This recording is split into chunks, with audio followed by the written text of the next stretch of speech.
أصدرت محكمة التحكيم الرياضية طاس بلاغاً بخصوص القضية المرفوعة من الاتحاد الجزائري لكرة القدم ونادي اتحاد العاصمة ضد الكونفدرالية الإفريقية لكرة القدم والجامعة الملكية المغربية للعبة ذاتها وفريق نهضة بركان بشأن أقمصة الأخيرة التي تحمل خارطة المغرب، وتم الاعتراض عليها في مباراة نصف نهائي كأس الكونفدرالية. وأشارت طاس في بلاغها إلى أنها سجلت الاستئناف المقدم من قبل الاتحاد الجزائري ونادي اتحاد العاصمة ضد الكاف والجامعة الملكية المغربية لكرة القدم ونادي نهضة بركان بخصوص قرار لجنة الاستئناف التابعة للكونفدرالية الإفريقية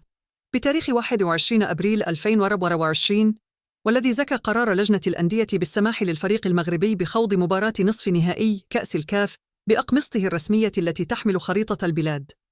وأبرز البلاغ أنه بجانب الاستئناف الذي تقدم به الاتحاد الجزائري واتحاد العاصمة، تقدم الطرفان بطلب استعجالي لتعليق تنفيذ قرار لجنة استئناف الكاف، مورداً أن هذا الطلب تم رفضه من قبل رئيس قسم الاستئناف بالمحكمة الرياضية في 26 أبريل 2024، أي قبل يومين من موعد مباراة الإياب في الملعب البلدي ببركان.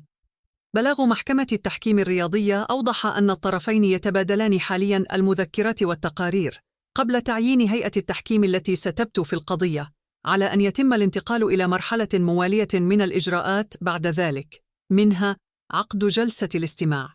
وأكدت المحكمة في هذا الصدد أنه لا يمكنها تقديم أي تفاصيل إضافية بخصوص الموضوع ولا الجدول الزمني للإجراءات، على أن يتم إعلان القرار النهائي بعد انتهاء مراحل التحكيم بين الأطراف المعنية.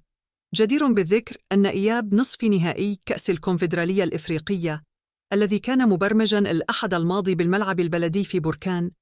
لم يجر بسبب امتناع نادي اتحاد العاصمة الجزائري عن خوض اللقاء بداعي وجود خريطة المغرب على قميص نهضة بركان، كما أن مباراة الذهاب لم تجر أيضاً بعد احتجاز السلطات الجزائرية أقمصة الفريق المغربي في مطار هواري بومدين للسبب نفسه، لتعلن الكاف فوز نهضة بركان في المباراتين بحصة إجمالية 6-0.